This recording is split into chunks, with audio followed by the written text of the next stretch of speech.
बिस्मिल्लाहिर्रहमानिर्रहीम अस्सलाम वालेकुम।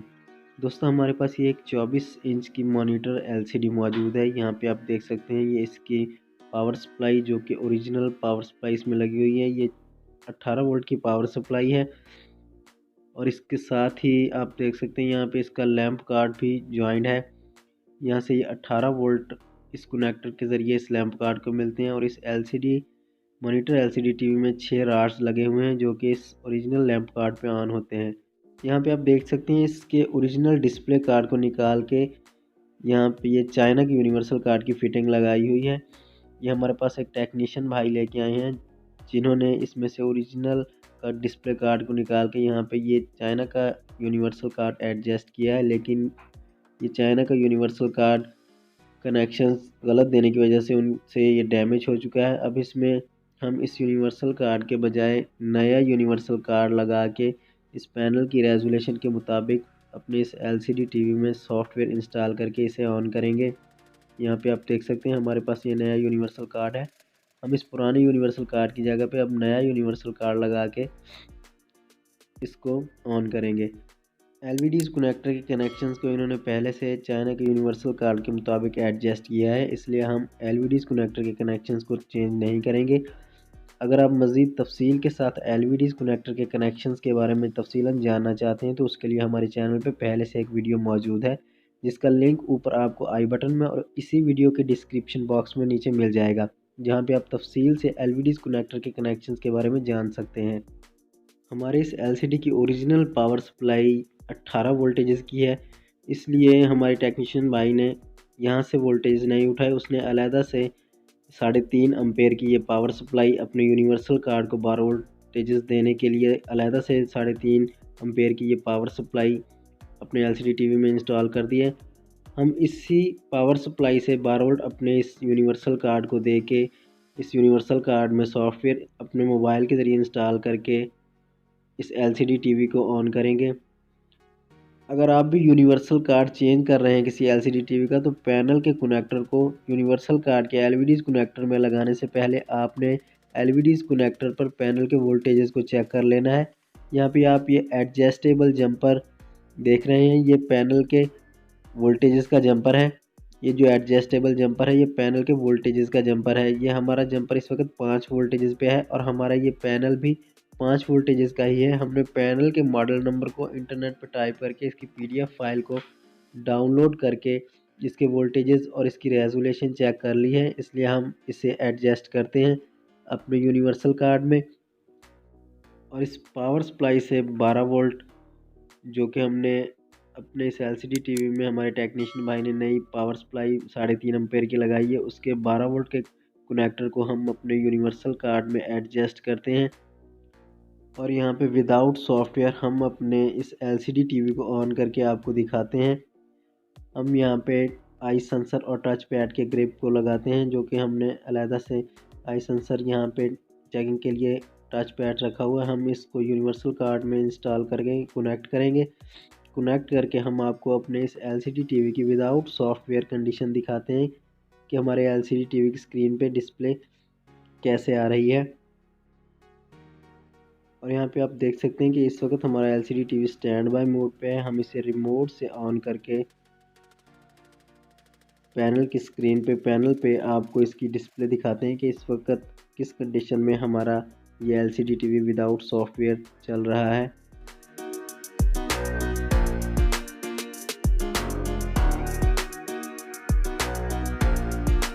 और यहाँ पे पैनल की डिस्प्ले पे आप देख सकते हैं कि पैनल के ऊपर वाली साइड पे बिल्कुल वाइट कलर की पट्टी है, यानी कि हमारा पैनल ऊपर वाली साइड से वाइट कलर में और नीचे से ब्लू। और ये आप सेंटर में इसके देख सकते हैं कि इसके वर्टिकल टाइप ट्रेस लाइनें भी आ रही हैं।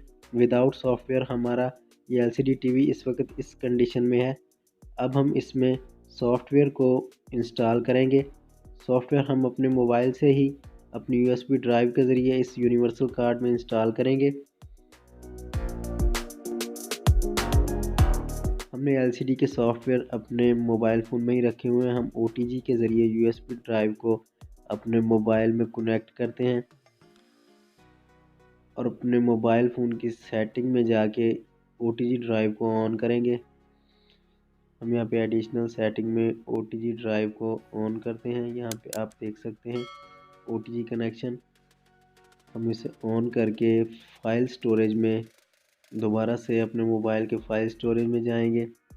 यहाँ पे आप देख सकते हैं फ़ोन स्टोरेज, SD कार्ड और OTG। SD कार्ड को ओपन करके हम सॉफ्टवेयर को वहाँ से कॉपी करेंगे।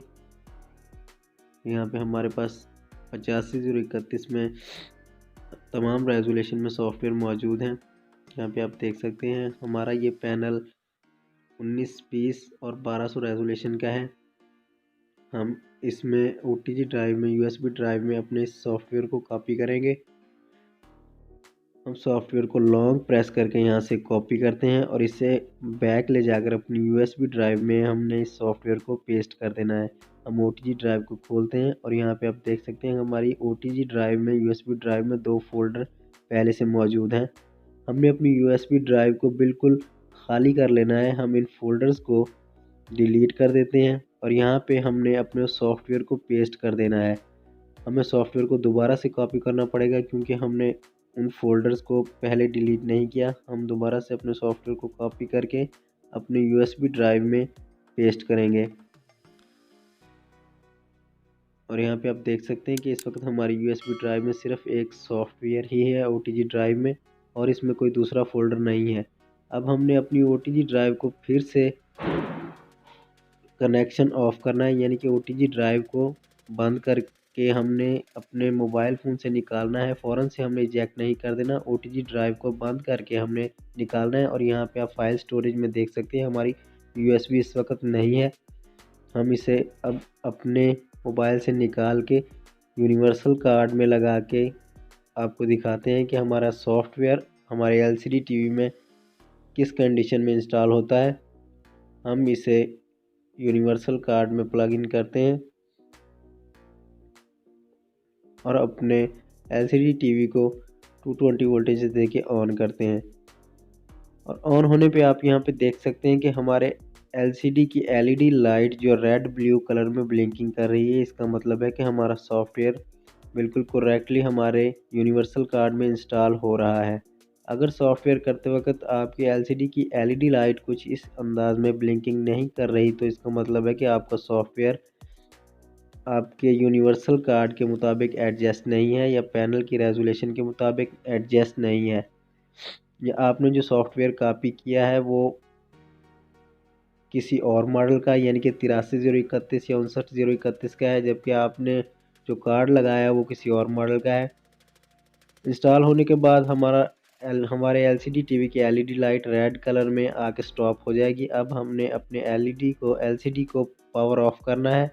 पावर ऑफ करने के बाद हमने USB ड्राइव को रिमूव करना है।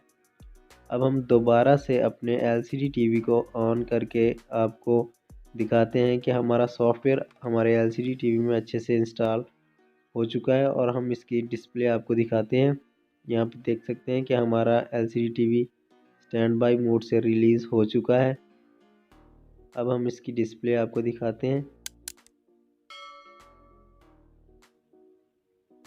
और यहाँ पे पैनल पे आप देख सकते हैं कि नो सिग्नल का साइन, यानी कि हमारे LCD TV में सॉफ्टवेयर बिल्कुल अच्छे से इंस्टॉल हो चुका है। दोस्तों LCDs के सॉफ्टवेयर कहाँ से और कैसे डाउनलोड करने हैं, इसके लिए हमारे चैनल पे पहले से वीडियो मौजूद है जिसका लिंक ऊपर आपको आई बटन में और इसी वीडियो के नीचे डिस्क्रिप्शन बॉक्स में भी मिल जाएगा, जहाँ पे जाके आप जान सकते हैं कि सॉफ्टवेयर को आपने किस तरह से अपने LCD TV में इंस्टॉल करना है।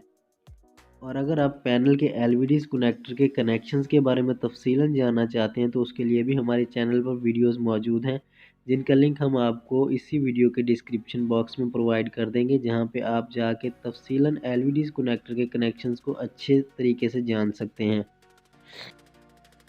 दोस्तों वीडियो अच्छा लगा हो तो वीडियो को लाइक और शेयर ज़रूर कीजिएगा, और अगर आप हमारे चैनल पर नए हैं तो चैनल को सब्सक्राइब करने के साथ साथ नोटिफिकेशन बेल घंटी को ज़रूर दबाइए, क्योंकि हम अपने इस चैनल पे LCDs, LEDs और कंप्यूटर्स के बारे में वीडियोस अपलोड करते रहते हैं।